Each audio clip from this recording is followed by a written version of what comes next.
জানো ফোনটো মোবাইল মোৰ ফোন মোবাইল অকমান আহি দি আছে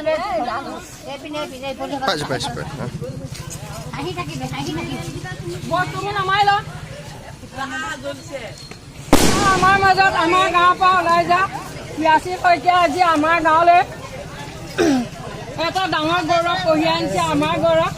সেইকাৰণে তেখেতক মই সম্বৰ্ধনা এখন জনাবলৈ আগবাঢ়িছোঁ